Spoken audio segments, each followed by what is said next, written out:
I was kind of used to this two boys thing. I could manage that. We would go out and build stuff in the backyard or the garage. It was great. It was fun. And then several years into that, we started fostering a 2-year-old little girl. And, okay, so the math is starting to get a little more complicated. Because when you have 2 kids, it's like dad can take this kid, mom can take this kid, we've got it. We've got 2 kids covered. But if you take 3 in that mix, it gets a little more complicated. Plus, with 3, 2 of them are always fighting, right? There's probably one instigating and then running away. That's what happened in my house. And he knows who he is. And it was a little bit different. It was definitely a little bit different because also I hadn't had like a little girl in the household ever, and so that was totally a different experience for me. I love her to death. She's daddy's girl, but I tease her that she was like a ball of emotion wrapped in tissue paper that could explode at any moment. And that's very much my daughter. But she's the best. She's the best. But it was definitely the math was changing, right? The math, I had 1 kid. Okay, that was okay. 2 kids, it's a little bit more complicated. 3 kids. Okay, this is definitely more complicated. And if you have ever had any experience with foster care, there's not like 2 parents in that equation. There's like 17 parents because there's caseworkers and lawyers, and everybody has their own opinion, and they have to have time with the kid. And so it adds a whole nother level of complexity.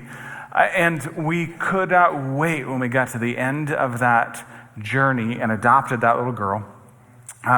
Adopted her into our household, which means we could take like 17 of these parents and get rid of them. And it was just back to Lori and I. And so we had a household of 5. Okay, household of 5. We finally started to kind of get the math figured out on this. I could not wait when we got to send our youngest off to school for a full day. Oh, that was so great to send her off to school for, not because I wanted to get rid of her, but because like that was easier if she was at school. And then about 2.5 years ago, her half sister came to live with us. So we went up to 4 kids, family of 6. And this little girl, she was 2 when she came to us. She came again with a whole like 17 more parents coming back into the mix. Now I've got a family of 6 who can no longer fit in my car to get anywhere, have to take the soccer mom van everywhere we go, and not ready for that. But the math is getting harder again, and she's got all kinds of appointments to go to, plus my older kids are starting to get involved in extracurricular things. And you know that moment, like maybe you've seen this on TV shows where the numbers are floating in the air and you're doing the calculations, right? That's what it felt like. Okay, we've got this football practice to get to and this soccer practice to get. I don't know how we're going to get to all 3 of these things at the same time, but we'll figure it out, and somebody's going to walk. Hopefully it's not the 4-year-old. But it was, it just got complicated, right? It got complicated. And we're about 2.5 years into it, and we start to feel like we've got a rhythm, and things are kind of working themselves out. And then the DHS decides that it's time for this little girl to go back to live with her mom. And so at about 4.5, she goes back to live with her mom. And that's great. I'm so glad that her mom is doing well and she can go live with her mom. But it's totally messed up the math in my family again. And trying to recover from her leaving has been kind of a journey. But it is it's that hard math that it feels like the variables are constantly changing, right? Sometimes for good, sometimes for bad, sometimes for both, good and bad. But those variables are constantly changing. In fact, this last week, I got the opportunity to take this little 4-year-old. I got to go pick her up, and her and I got to hang out. And we went to this brand new park in Hillsboro just to spend the morning. And we got to this park. It's not an easy park to find. It's kind of hidden. If you know which one I'm talking about, you'll like what I just did there. We got to this park, and it's got this massive statue of a monkey in it. And it's this wooden monkey. And inside this monkey, you can climb inside of his head and stick your arm out his nose and climb up his leg and go on a slide down his tail. It's awesome. Brand new park, which means that there are so many people there. So many people there. It is absolutely packed. And so I'm trying to follow this little girl around as she's going through this monkey and climbing everywhere. And I didn't lose her. But it was difficult at times to figure out which leg she was inside this monkey. But she was having a great time. It was a great time. But we were packed. Like, there were so many families there. And so I'm sitting next to some other parents, and I'm only eavesdropping on them because it was so packed. Like, I don't normally eavesdrop normally, sometimes. But because it was so full, of course I'm eavesdropping. And you can imagine this week, what parents are talking about. Back to school. Almost every one of them is sitting there going, are you excited for back to school? Oh yeah, I can't wait for routine. Oh, I'm so glad routine is starting up again. And it was as if everybody is having this conversation. I think the funny thing about that, how that comes up this time of year, is that we very often just add to our life. Adding more and more and more. And we don't often sit down and subtract anything, right? We just add more. I added more and more kids, right? But we just keep adding more and more and more. It makes me think of a friend that we had when we were in Detroit. Now, the thing you have to understand about where I lived in Detroit was, I lived actually just outside of Detroit in this little hamlet that was across 8 Mile Road. And all of the houses in this neighborhood were like one of 2 or 3 layouts. So on my street, the layout of my house was exactly the same as the house 2 doors down and 2 doors down and 2 doors down and 2 doors down. They were all the same. And so when Lori and I were first married, we decided, hey, we're going to buy a house. The only one that we can afford is the one that is right on the expressway.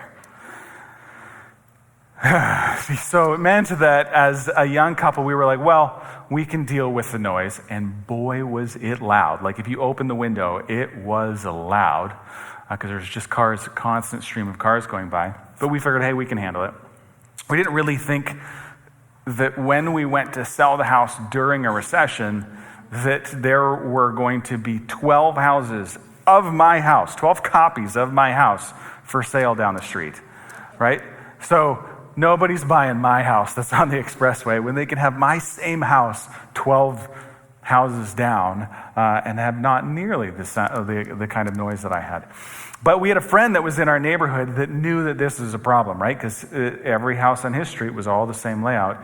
And so what did he do? He renovated this thing, and it was gorgeous. You barely recognized that he had the same bones as every other house on the street. And so he made this gorgeous house, got tired of that, and decided he was going to move into another house and renovate that house. But that house was a new project. Now, it was a gorgeous place. It was like this Victorian-style house. It had a brick fence or wall around it and gorgeous landscaping. And I went to go visit his house once. Now, I need to give a disclaimer. Those of you that have lived in Michigan know that there is a custom in Michigan that we don't necessarily have in Portland. And that is that you tour people's houses. Like, if you come over to my house, there is not a day in the week I'm going to say, let's go look at my whole house. Here's my kids' room. Here's the bathroom. Here's the master bedroom. I'm not taking you to the master bedroom ever in my house. But in Michigan, that was a totally normal thing. And so he was taking me through a tour in his house, and we go into his kitchen, and it's got this beautiful little breakfast nook, and his living room has got vaulted ceilings. It's absolutely gorgeous.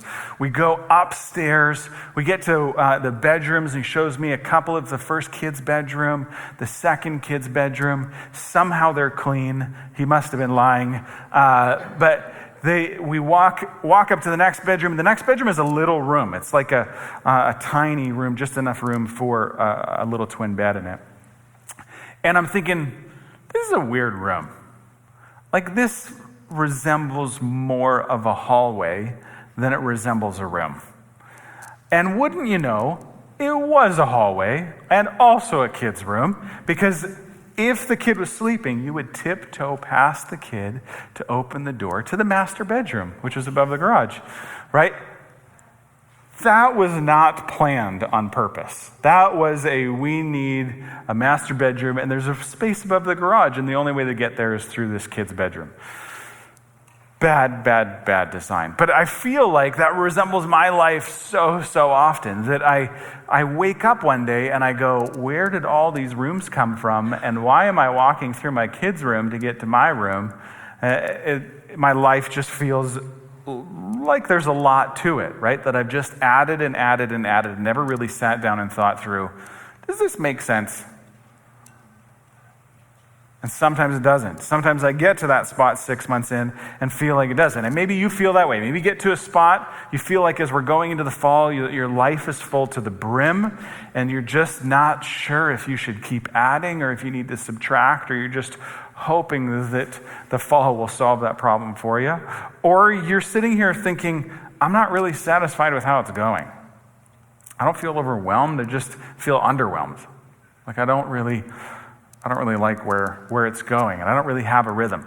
Well, today I want to talk about how to get your rhythm back, and I want to look at 3 things to consider when it comes to getting your rhythm back. So I want you to grab out your notes, because we're going to do some writing today, little workshop style, so you're going to have to do some thinking. You don't just get to listen to me talk. You're going to have to do some work, okay? So let's start off with this first thing to consider is in your notes is number 1. It says, don't press the eject button. Don't press the eject button. Now, there are times that you should press the eject button. If you're flying a jet and it is going down and going to crash, then you press the eject button because you were going to die. And so you press the eject button to get out of dying. But that's probably the only situation in which we should press the eject button, right? Otherwise, it probably is just that we're in a situation where we're having to do really hard math. We've got ourselves into a spot where we grew up learning how to carry the one, and now we're trying to learn how to do Common Core math, and it just doesn't make sense. I made that joke to my kid's math teacher, and she did not think it was funny. But maybe that's where you're at, right? It's just that the math in this situation has got really hard, and the solution is not to press the eject button and walk away from everything, even though that's how we feel in our heads, like we should just walk away. We don't press the eject button because it's not gonna help us. In fact, I want to look at just quickly at a guy from the Old Testament, Jonah, who God told him to do something that he was not excited to do. It was going to be hard. It was not going to be something that he was thrilled about doing. And so instead of just wrestling through it, he didn't like the idea. So we're going to look at Jonah chapter 1, verse 3. It says, "But Jonah got up and went in the opposite direction." God told him to go one way. He said, "I'm going the other way." He went the opposite direction to get away from the Lord. He went down to the port of Joppa, where he found a ship leaving for Tarshish. He bought a ticket and went on board, hoping to escape from the Lord by sailing to Tarshish. Running for Jonah didn't really work out. He just was trying to avoid, he tried to press the eject button. It didn't really work because he ended up having to deal with it anyways. He only delayed the problem. And Jonah's story, if you haven't read Jonah's story, it's only 4 chapters. It's a great little read. I would encourage you to read his whole story. But recognize that the thing that we can learn from him is don't hit the eject button. Don't just walk away from it. That doesn't usually solve our problems. If it does, it delays them or creates new ones.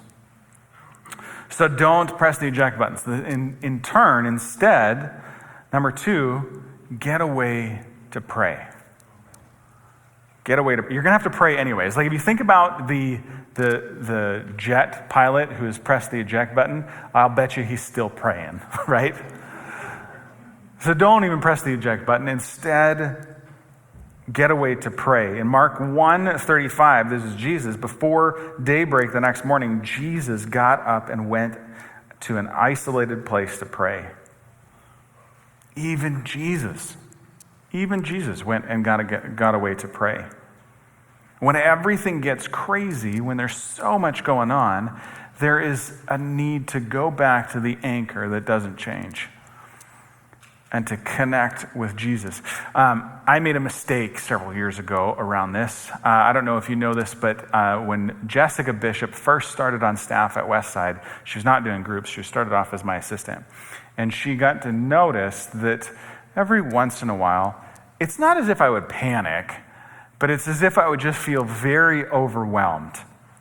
And she would notice this, that I was very overwhelmed, and ask me, okay, well, what do you do about that? And I said, well, I tend to go for a prayer walk when that happens, to do this, to kind of recenter and focus, tell Jesus kind of what I'm dealing with and recenter.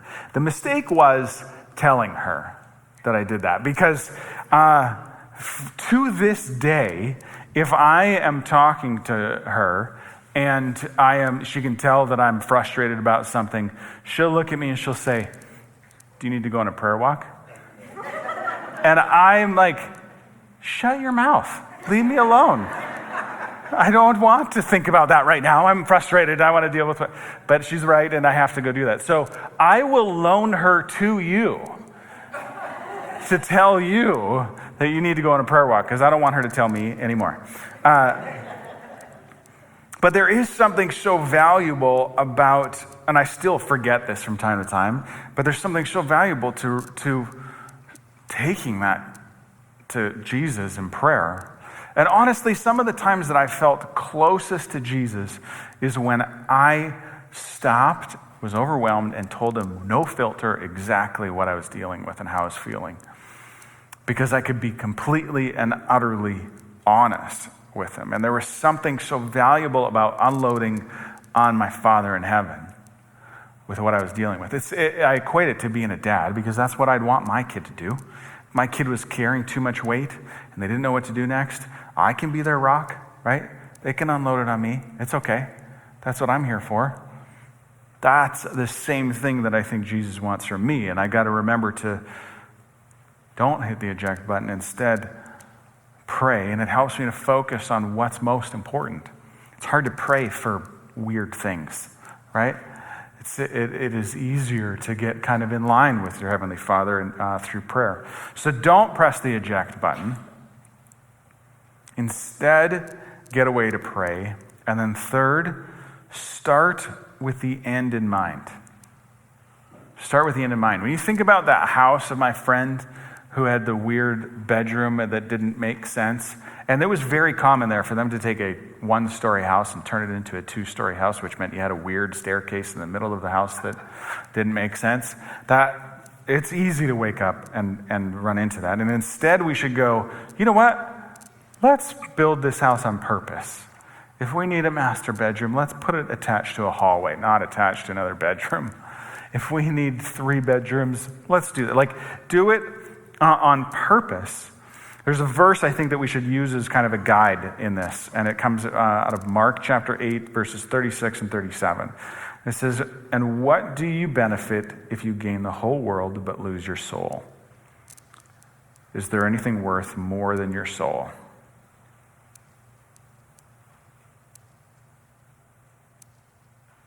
What benefit to your soul is if you just add and add and add and add and add and add and add and add and never subtract? What does that do to your soul?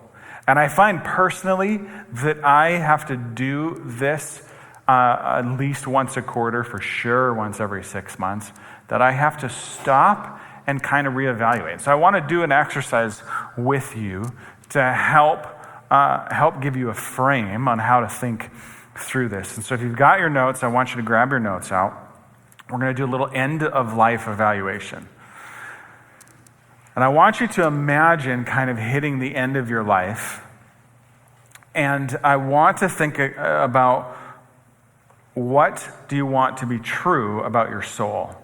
If you think about that verse, gain the whole world but lose your soul, what's the benefit? Well, let's build something that doesn't, where we don't lose our soul. What do you want to be true? And so I want to think about a handful of people, and I want you to think about, what would you want these people to say about you at the end of your life? How would you want them to feel about you? So the first one I want you to think about, and I want you to write down whatever comes to mind, is Jesus. What would you want Jesus to say about you? Would you want him to say he's, you're my acquaintance? Or would you want him to say you're his friend or follower? Would you want him to say he's proud of you? There's a great thing about Jesus if you're a Christ follower and you've asked for forgiveness is, we feel like, I don't know if you feel like me, but I feel like we have a sin problem. That, as much as I try to get rid of it, sin just sticks around. The beautiful thing about being forgiven by Jesus is that when he looks at us through that lens of his forgiveness, he doesn't see a sin problem. It's as if that doesn't exist. If we've asked for that forgiveness, it's as if it's been erased. And so then he's just looking at you to go, hey, are you my friend, or did I know you? How are we? So what do you want Jesus to say about you and your soul? Okay? Second, what about your spouse? What do you want your spouse to say at the end? Do you want them to say that you cared well, or that you led well, that you helped them achieve their dreams, that they felt loved and felt respected?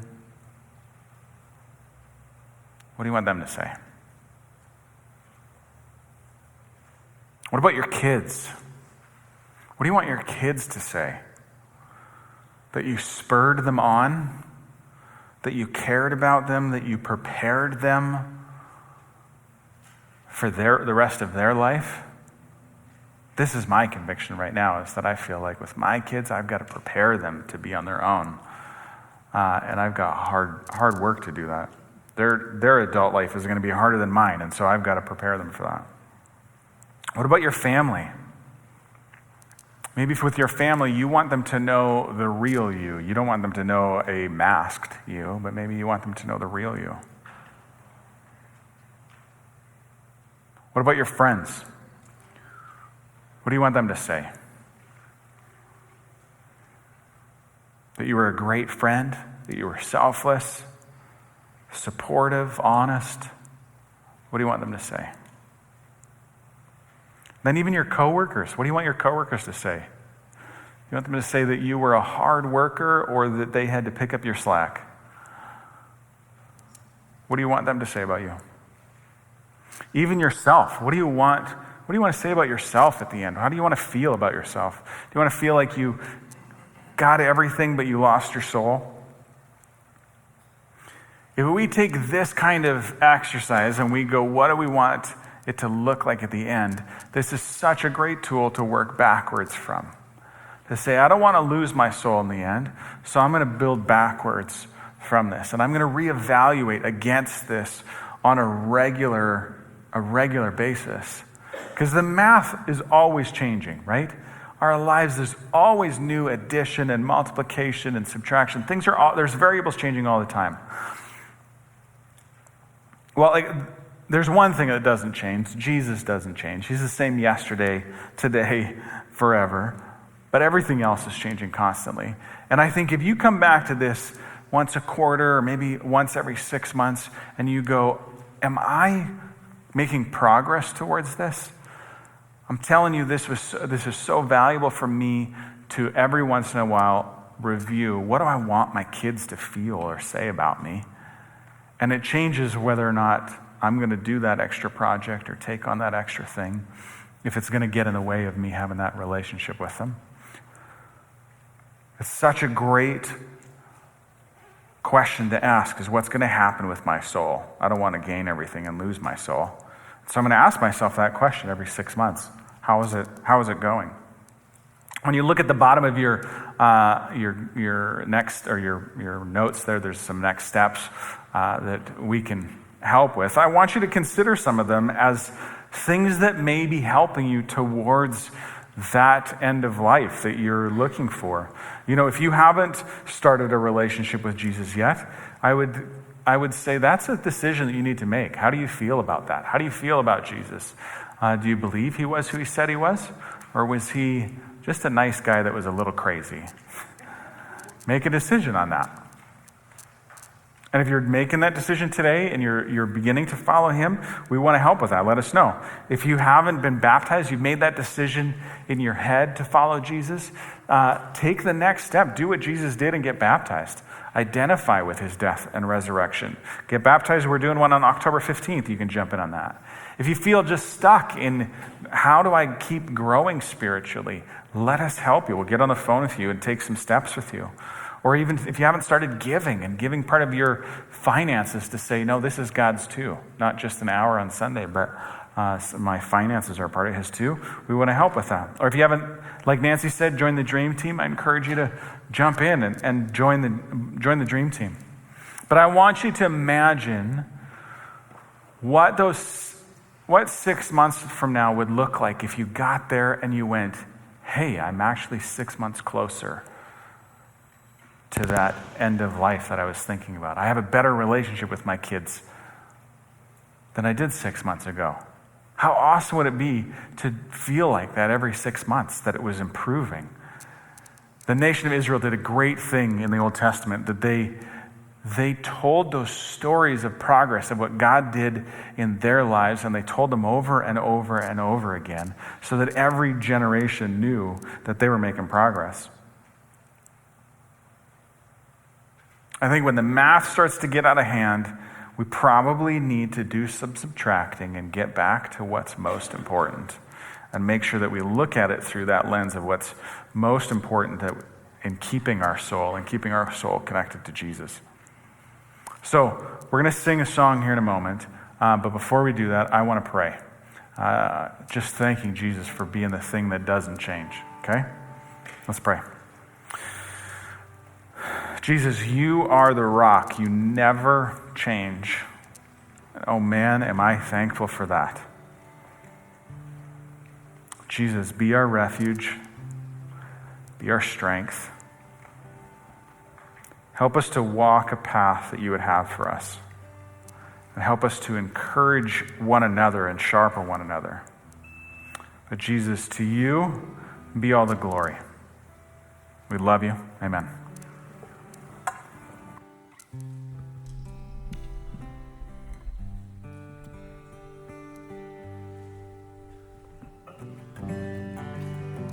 Please stand with us.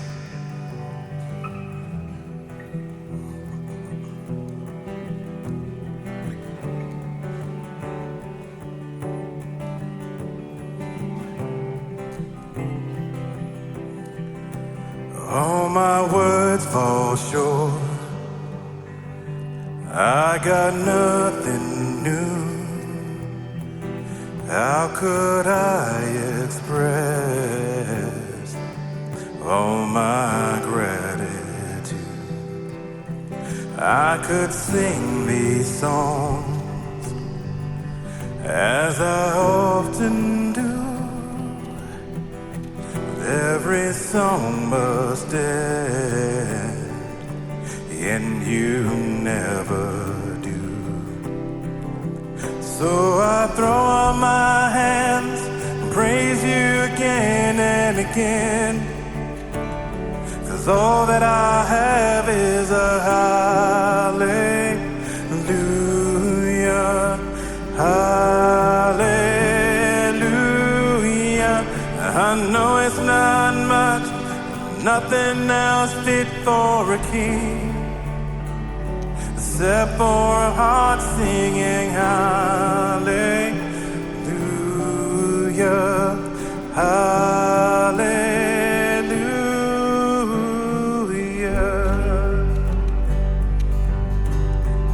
I've got one response,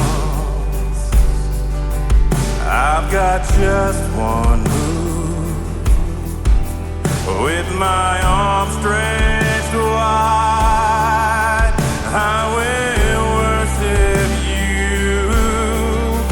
So I throw up my hands, praise you again and again. 'Cause all that I have is a hallelujah, hallelujah. I know it's not much, nothing else fit for a king except for a heart singing hallelujah,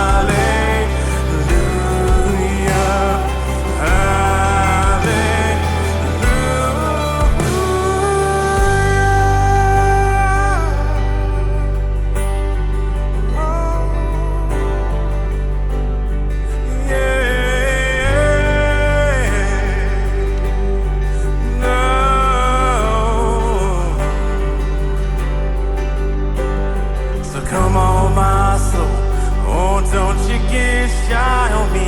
Lift up your song, 'cause you've got a lion inside of those lungs. Get up and praise the Lord. Come on, my soul, oh, don't you get shy on me. Lift up your song, 'cause you've got a lion inside.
All that I have is a hallelujah, hallelujah. I know it's not much, nothing else fit for my king except for a heart singing hallelujah, hallelujah.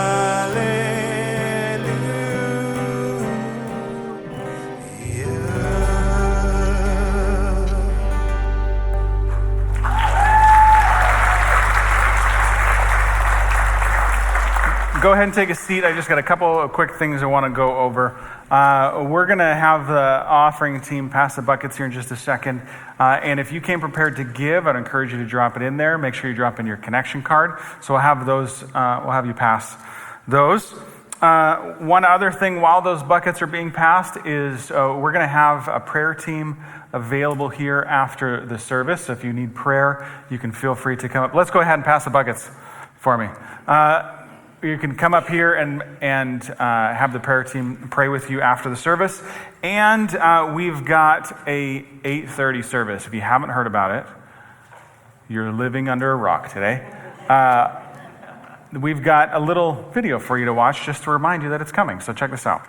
God is doing something brand new and exciting in our city and in our community, and even here at our church at Westside. We are seeing more and more people express interest in spirituality, show up for church services, get involved, take the next steps like baptism and things like serving. And I mean, as a result, our church has been growing this summer. So we're responding by adding a brand new 8:30 a.m. service here at Westside starting on Sunday, September 10th. And so that's going to make for 3 services, 8:30, 10, and 11:30, starting on September 10th. It's also going to be a big day. We want you to show up to it. It's Back to School Bash. After the last service on Sunday, we're going to have free hot dogs for everybody, free popsicles for everybody, bounce houses for the kids, and a free concert with the one and only Hit Machine. You're not going to want to miss it as we kick off the fall with more services to serve more people and see what God can do in our church and in our community.